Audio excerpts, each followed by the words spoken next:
Olá pessoal, eu sou Bárbara Maternel e no nosso quadro Indigenismos de hoje, em parceria com o canal do História em Casa, nós vamos falar sobre um assunto muito importante. Vocês sabem o que são as cotas raciais, eu creio que todo mundo sabe aqui, mas você sabia que recentemente, mais especificamente no ano passado, o deputado Kim Kataguiri, ele foi o responsável por colocar em pauta um projeto de lei que seria o fim das cotas raciais para pretos, pardos e indígenas? Você acredita no sistema de meritocracia? Você sabe o que isso significa? Você sabe qual a importância das cotas raciais para todas essas comunidades tradicionais, como também para os pretos e pardos aqui no Brasil e no nosso cenário político brasileiro atual? Bom, se você não sabe nada sobre isso, fica no vídeo de hoje que nós vamos comentar mais sobre essas informações. Bom, para aqueles que não sabem, o deputado Kim Kataguiri é do Partido Democratas do Estado de São Paulo, é um partido conservador-liberal, de centro-direita e que recentemente propôs um projeto de lei, mais especificamente o projeto de lei 4.125, lá no ano de 2021, que é algo recente, para ser votado, no sentido de que ele propõe a extinção das cotas raciais. Ele acredita que as cotas não devem ser definidas pelas cores, e sim para a população de baixa renda. Essa é a definição dele. A partir disso, nessa visão dele, deveria ser excluído as cotas para pretos, pardos e indígenas e teria somente as cotas para os estudantes de baixa renda para acessar as universidades públicas no território brasileiro. Além disso, esse projeto de lei determina que quem ficaria responsável por essa avaliação do sistema de cotas seria o próprio Ministério da Educação e não mais a Secretaria de Políticas de Promoção de Igualdade Racial que existia. E como eu sempre trago aqui para vocês, eu trago sempre alguns trechos informativos de depoimentos, afirmações de órgãos ou políticos que estão debatendo a atual questão. Dessa vez eu trouxe justamente do Kim Kataguiri afirmando por que ele acredita nesse fim do sistema de cotas raciais. E segundo ele afirma o seguinte: além de inconstitucionais, as políticas de discriminação positiva não fazem o menor sentido. Quem é excluído da educação é o pobre, que entra cedo no mercado de trabalho e depende de serviços educacionais do Estado, que em geral são de péssima qualidade. A pobreza não tem cor, atinge negros e brancos, afirma o deputado. Antes de debatermos todos os pontos que foram elencados no depoimento do deputado Kim Kataguiri, eu acho importante a gente fazer uma retrospectiva e entender o que são ações afirmativas, também conhecidas como políticas afirmativas.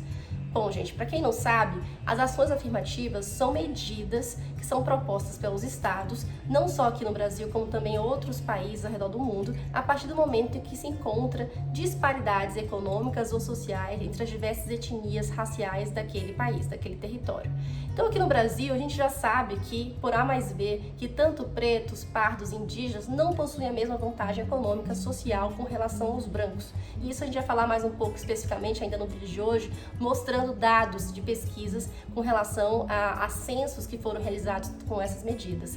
O que é importante a gente lembrar aqui é que como há essa desvantagem entre essas etnias, entre essas raças aqui no nosso território brasileiro, não há como a gente aplicar uma regra uniformizadora como se todos fossem homogêneos, como se todos tivéssemos saído do mesmo berço, todo mundo estudou numa escola maravilhosa, e sendo que não é desse jeito que acontece aqui no território brasileiro, a gente sabe muito bem disso. Então, a partir do momento em que se comprova cientificamente que existe essa desvantagem econômica entre as diversas etnias raciais aqui no território brasileiro, o Estado tem a obrigação de aplicar medidas afirmativas, ou seja, intervindo nesse momento político para conseguir com que essas pessoas que estejam em desvantagem também tenham acesso a esses mesmos direitos, como o direito à educação, que seria o acesso ao ensino superior nas universidades públicas. O primeiro ponto que podemos rebater com relação ao depoimento do deputado seria que a sociedade brasileira é extremamente racista. O ensino básico não é igual para todos e o nível de oportunidade quando se é adulto não é o mesmo para todos também. A gente sabe que há um déficit com relação à população parda, preta e indígena no território brasileiro. Para elencar mais especificamente, vou dar um exemplo aqui com relação aos povos indígenas, que é um assunto que eu tenho mais afinidade por trabalhar nessa área, é a questão das escolas indígenas. Muitos indígenas querem estudar, querem ir para as escolas chegam dentro das comunidades indígenas, mas não há professores, nenhum professor quer se deslocar para a área indígena, não há material escolar para os povos indígenas, o ensino não é bilíngue como deveria ser feito, como está elencado na nossa Constituição Federal. Então há um desrespeito muito grande com relação ao ensino básico.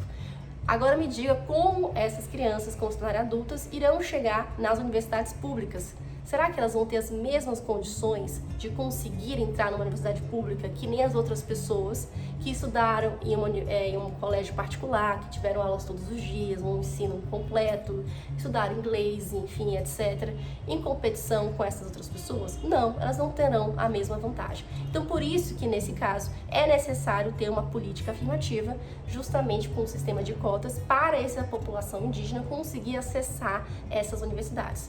Muitos estados já conseguiram elencar essa questão de cotas para os povos indígenas. É importante lembrar que cotas raciais não são apenas para as pessoas pretas, também são para pretas, pardas e indígenas. E por isso que nesse ponto, esse vídeo é importante aqui com relação ao Dia dos Povos Indígenas, porque elenca, faz esse link com essa relação das cotas raciais. Então a gente percebe que nós vivemos em uma sociedade em que a gente privilegia os brancos, e se a gente não conseguir criar essas políticas afirmativas, esse sistema de dominação hegemônica, eurocêntrica, não irá sair do lugar.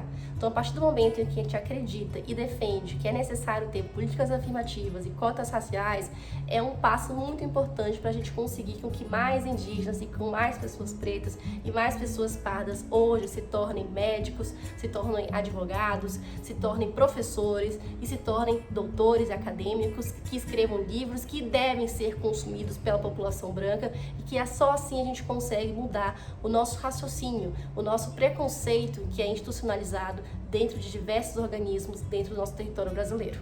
Outro ponto que a gente deve debater é que quando a gente fala em políticas afirmativas, não quer dizer que a gente não acredite que deva melhorar a educação básica de todas essas populações.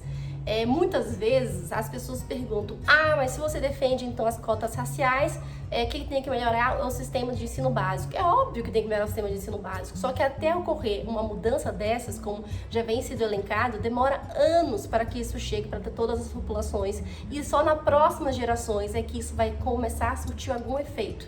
Então, as políticas afirmativas são ações imediatas de mudança social, e por isso que elas são importantes e por isso a gente deve defendê-las. Uma coisa não exclui a outra. Uma bandeira, levanta-se as duas bandeiras ao mesmo tempo, na verdade. E outro ponto que eu acho muito importante com relação a esse caso de políticas afirmativas e cotas raciais é a questão da historicidade. A gente tem que lembrar que a população preta, parda, indígena, com relação ao nosso tempo histórico, foram os que mais sofreram no processo colonizador do território brasileiro. E por isso há uma grande desvantagem e desigualdade com relação à população branca até os dias de hoje. As gerações ainda não foram suficientes para conseguir esse nível de igualdade. E por isso, de imediato, é necessário ter essas políticas afirmativas. E para conseguirmos visualizar melhor tudo isso que foi elencado, eu trouxe para a gente alguns dados de censos realizados com relação a essas desigualdades sociais que ocorrem dentro do ensino superior.